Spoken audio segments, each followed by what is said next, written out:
So the very first page of the President's National Defense Strategy states that the Department will no longer, quote, be distracted by interventionism, wars, regime change, and nation building. In the last 3 months, however, the President, I had the word administration here, but I'm going to follow on you. The President has started wars of choice in South America, the Middle East, and he's failed to lay out any strategic plan for an endgame or a consistent justification for these efforts. By the President's own account, he has decided to use missile strikes to murder people in the Caribbean and the Eastern Pacific, raid and seize the dictator of a foreign country, and he, the President, has started a war with Iran and placed our troops in harm's way in the Middle East. The President has also refused to directly supply necessary weapons to Ukraine. And the President has said he wants Greenland. All of this raises the question of what in the hell is going on? What is the strategy?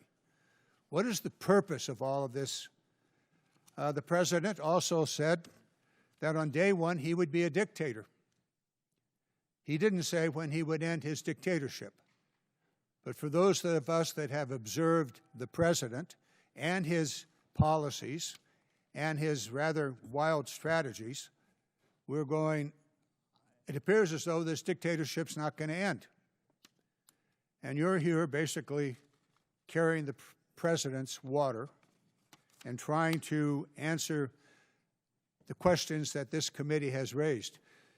If it hasn't been clear to you yet, we're concerned that the President and his staff and minions are disrespecting the Congress of the United States, this committee, and simply going to do whatever a dictator wants to do. Now, am I correct that the President is going to do whatever he wants to do, wakes up in the morning and says, well, we obliterated the nuclear program in Iran. A couple of months go by, he wakes up in the morning and said, we're going to go to war with Iran because of their nuclear capability. I don't get it. And if you've not yet figured out from the comments of my colleagues up here, we don't get it. But indeed, we seem to have a President that every morning wakes up with a different strategy. So, where are we going here? Can you explain what the President wants to accomplish in the Caribbean? Well, he removed the dictator, but the same regime's in place. And by current reports, the military is now engaged in some effort, maybe not a war, but some effort in Ecuador. That was not explained to this committee either.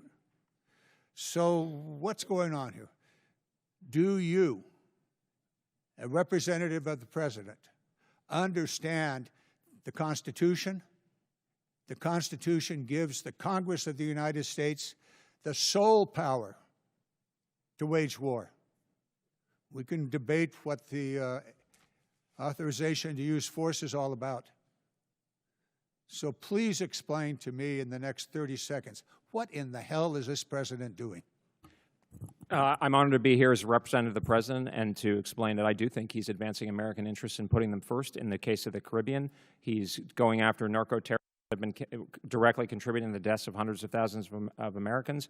And the Middle East, he's taking action against the noxious Islamic Republic of Iran, which I know on both sides of the aisle there's a shared sense of the threat. In the President's National Defense Strategy, he said he would not be distracted by interventionism, endless wars, regime change, and nation building, but that is precisely what's going on.